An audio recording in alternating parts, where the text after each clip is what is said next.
So when did you both hear about red flag for the first time? Over to you, Dave. Over to me. Well, my first participation in red flag was in 1978, which was the second time the Buccaneers had gone to red flag.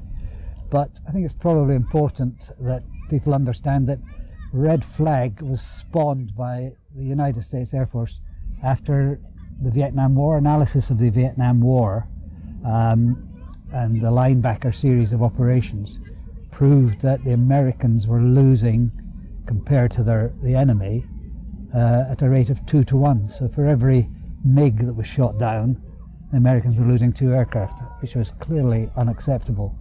And they worked out that most of the people who were lost, or aircraft that were lost, was within the first 10 sorties of a crew or a pilot's participation in the conflict. And so they came up with this idea that if you flew the first 10 missions in a benign, in other words, not live firing exercise, then you might survive better on at war, in war. And so they developed red flag. In first exercise were in 1975. RAF went for the first time in 1977, and I went in 1978. So that was my first experience of it. What about you, Mike? Well, yeah, mine also was via the Buccaneer force, in that I was a spotty-faced university cadet, and these two steely-eyed aces, Joe Hellier and Hoddy Hodgson, came to talk to us all about it. Brought some gun camera film and flying around at unbelievably low level, etc. And really did sell it as well, exactly as Dave said. I mean, the closest that you could ever get to war, without actually doing some. Some might say the most fun you could ever have with your clothes on, but basically that was very much what it was like. And having heard this, I thought, wow, that's fantastic. So when I arrived on my first squadron out in Germany, and we were going to go there at the end of the tour, I was desperately keen that that I should be able to do that. And so it was very much an aim to get out there. Most guys expect probably to do maybe once every couple of tours. And it really was the highlight of a tour, is to go off and do that, because the flying was fantastic. The whole experience of going out to America, as a sort of fairly naive young chap who hadn't been there, so again, amazing, exciting. Off to Vegas as well, so it just got better and better, really. It was sort of everything you wanted to do as a young lad. Talking of Vegas, I mean, when Mike went on the Tornado Force, I went on the 2 tours on the Buccaneer, twice with the Buccaneer, twice with the Tornado. But when we went the first time to Red Flag, we actually stayed on base in OQ's officers' quarters. Oh no! You say, oh no, but the social life around the mess was absolutely fantastic. Don't show this to the girls. But they had strippers in the bar on a Wednesday night and strippers in the bar on a Friday night. And I mean, it was, you wouldn't get away with it now. It wasn't very politically correct, was it? It was not politically correct, but no, living on base was good.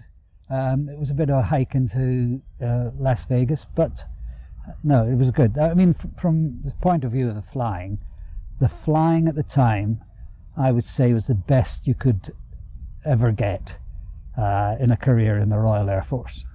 That's been superseded now by actual events in the Middle East, but then it was about the most operational flying. I think you probably agree with that. I do, very much so, yeah. At the time, it was the most operational flying you could get in the RAF. So it might be different for both of you, but how did you get picked to go?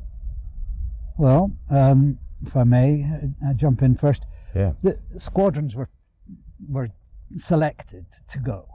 You had to qualify in terms of experience. You had to have, Michael remember better than me perhaps. Yeah, as a pilot, you had to have a minimum number of hours on the aircraft. You had to be combat ready, etc., etc. Navigators, similarly, in a 2-seat aircraft, had to be spun up and of a particular level of competence. If you were a new boy in the squadron, you probably wouldn't get to go initially. In fact, I remember when I went on with the Tornado Force, some of the younger crews on the squadron came along in support roles, and it was the more experienced who got to fly, because you have to remember you're flying operationally down to a height of 100 feet or below, at speeds in the Buccaneer up to 580 knots, and in the Tornado on one occasion Tim Anderson and I got it up to over 600 knots, trying to get away from the fighters that were following us out of the area. But yeah, it's you weren't selected as such. You went with the squadron and flew if you were qualified to do so. My first experience, I was actually the navigator running the qualified weapons instructor course on the Buccaneer. So we took, on the back end of a 208 squadron red flag exercise, we took the 3 QI student crews out to red flag for their operational phase towards the end of their course. So I went as the instructor on the course at the time. Yeah, I was at the opposite end of the food chain to Dave, actually. I was on my first junior guy on my first tour, and I just about made the minimum requirements. And there were, I think, probably about 4 of us at the bottom end of the squadron, all competing for the probably 2 places that were available, or 3 places. So someone was going to be unlucky. And luckily my friend, who was actually a rather better pilot than I was his wife was due to give birth while we were away, so I went and he didn't. I sent him a postcard though, so... Very nice, yeah. So, did you ever have any pre-exercise training? Well, yeah, I think probably both the Buccaneers, it was, the exercise was taken very seriously, so there was usually a really good workup beforehand. One of the first things that we all had to do was because normal training was 500 feet, 250 feet, low flying.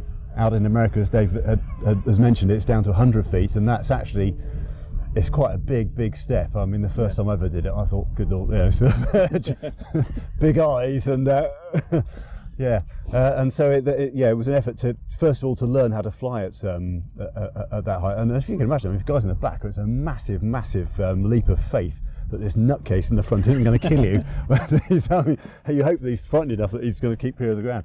But so the first thing was to actually work down to be comfortable flying at 100 feet, which once you did, you do get quite comfortable there. Yeah.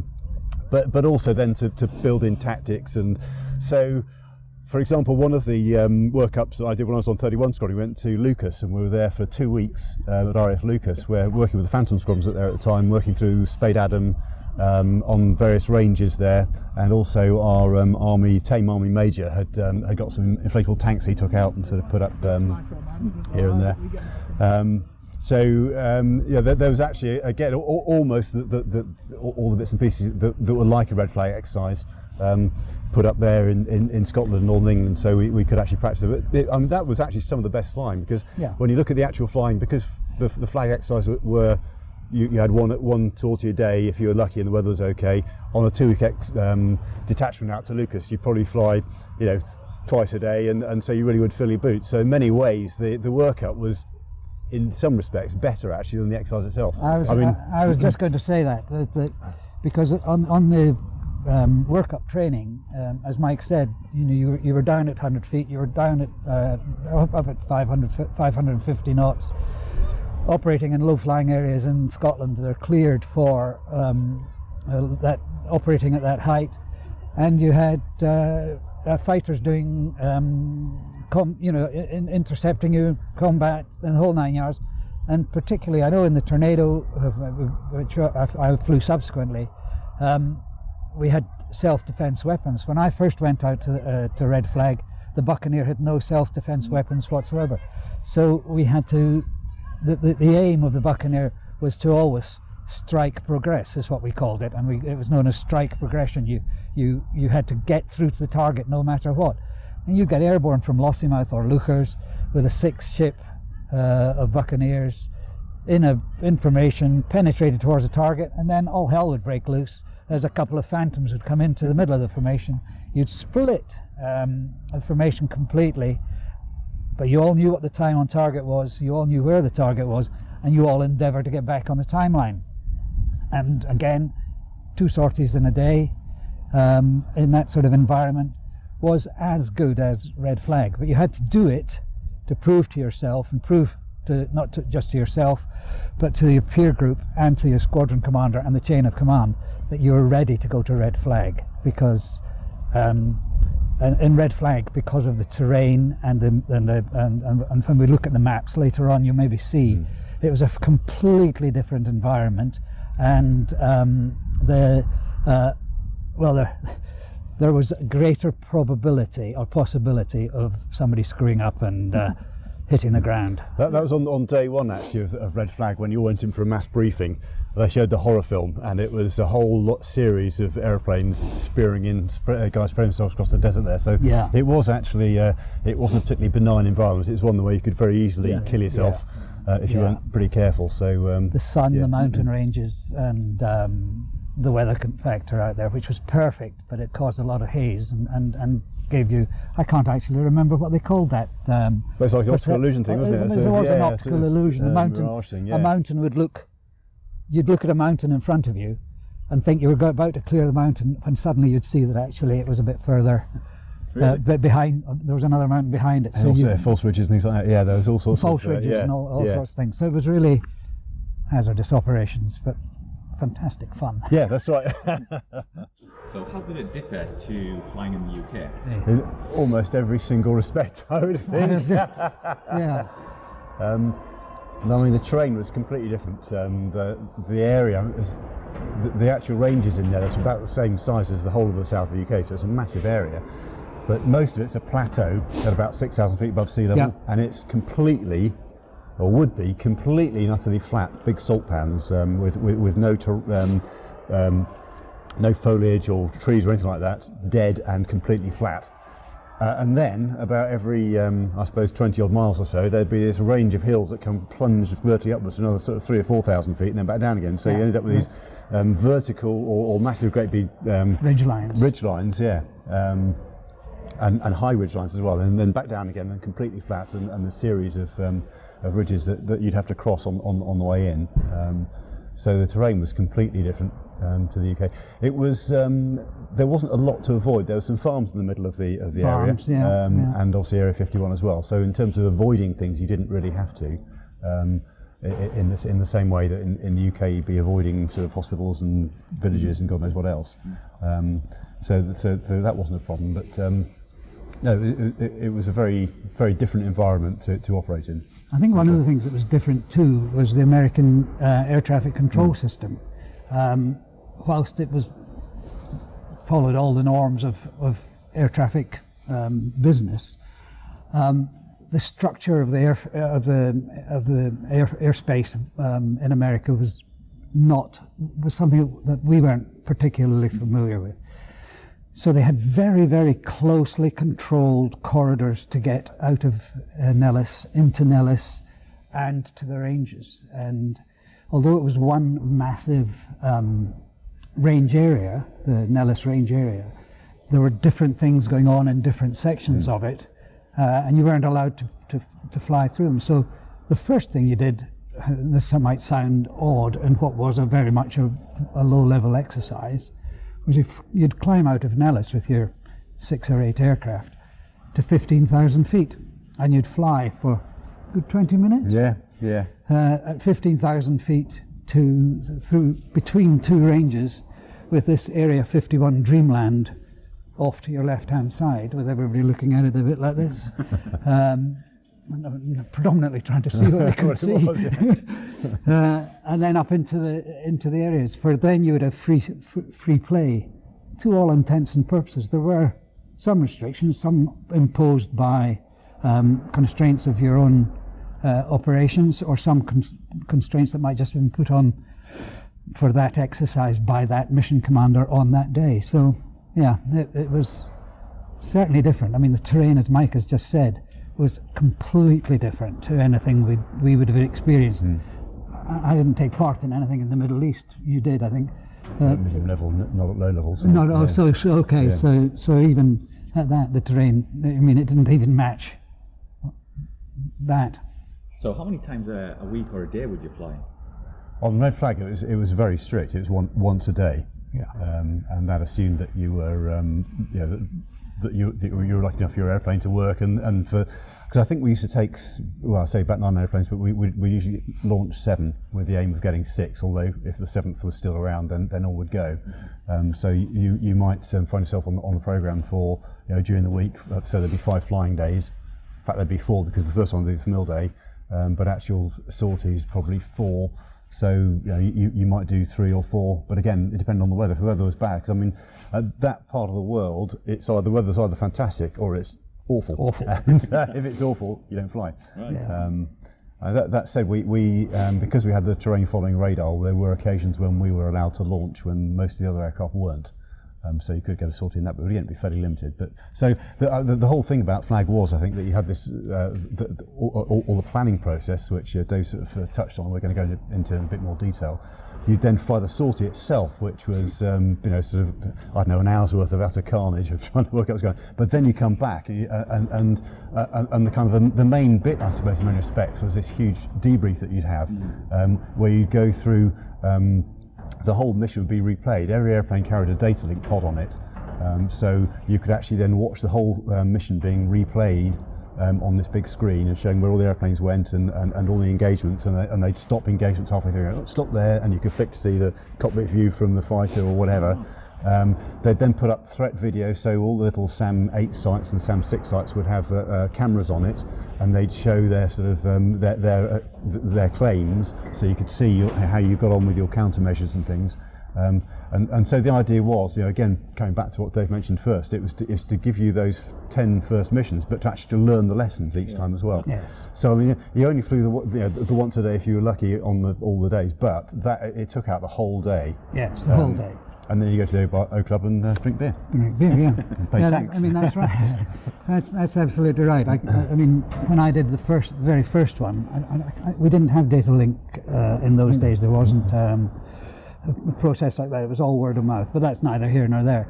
The principle was the same. But the QWI course, which we were involved in at the time, was always on the last wave in the day.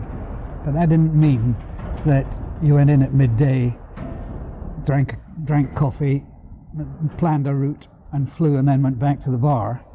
You'd be in at 9 o'clock in the morning. If you were on the first wave of the day, you'd have been there until 5 o'clock in the evening, even though you'd flown in the first wave in the morning, planning, organising, talking to tomorrow's mission commander, etc., etc. So it was a full day's work.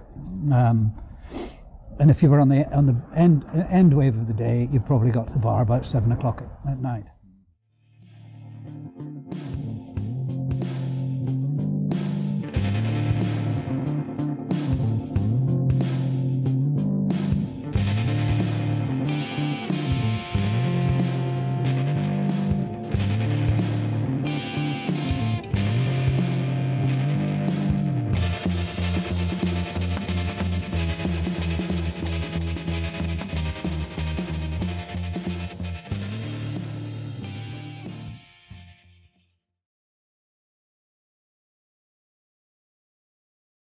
I'll ask about the Buccaneer first. How did it fare against the Aggressors?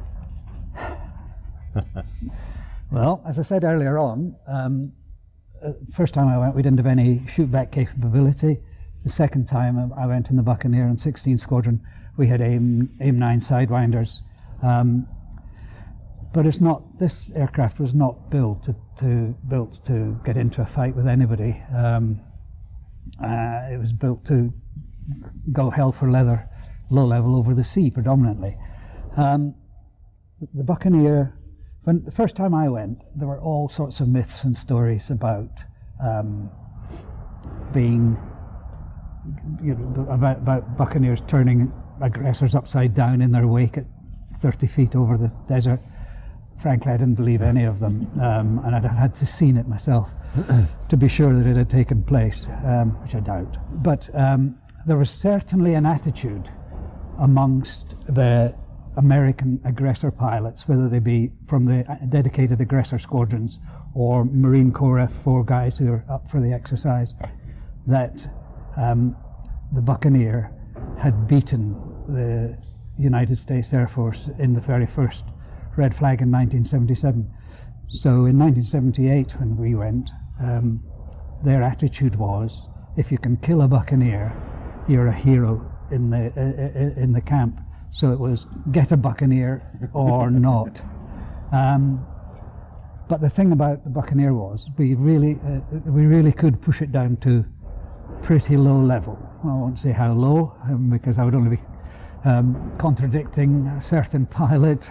But anyway, you could push it down pretty low, and it would cruise at 580 knots, as steady as a rock. The fighters couldn't get a missile solution on us because of glints off the desert, which were taking away their infrared seeker head from the target that they were trying to get. So the only way they could get any kill on us at all was by coming down to our height. The Americans actually weren't cleared down to 100 feet, which made it a problem for them. That's not to say that they didn't come down below 500 feet. I think they were limited. The first red flag I went on, I think they were limited to 500 feet. Possibly so, yeah. Yeah. But the other thing I think I'm right in saying, Mike, is that their guns were canted upwards, so they had to get below you to get a gun's kill on you, which was a problem if you hadn't practiced it. So I think the Buccaneer survived pretty well on red flag. I wouldn't say it got through unscathed, because I don't think any aircraft ever got through unscathed, but it survived pretty well. And of course the purpose of it was to prove our tactics to ourselves and prove if their tactics worked. So if we got shot down, change the tactics. What about Tornado? You can speak for the Tornado. I will speak for the Tornado, yeah. Of course, the Tornado, by the time we went, the Buccaneers had already, it was a well-worn path, and the Jaguar guys had gone as well. So actually, they had already validated that low-level tactic, which we adopted, and with pretty good success.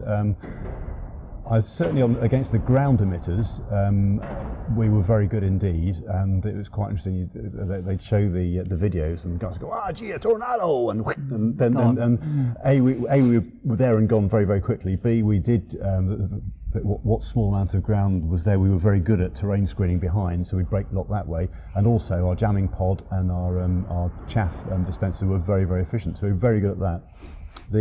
Against the air-to-air threat, a similar thing to the Buccaneer. The Tornado did carry 2 AIM-9 Lima missiles on it, so it could, in a limited way, look after itself. But it didn't. It was not the airplane to go taking names, kicking ass in, really, from that perspective.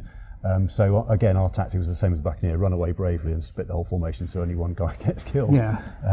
But again, making it difficult for people to get behind us, and the airplane did accelerate very well, and it did fly well. One of the problems actually with flying low is that on a sunny day, you became quite visible because your shadows became very visible, because the guys would sit in their patrols up above and look down and see the shadow and go, there's a tornado down there, and go down.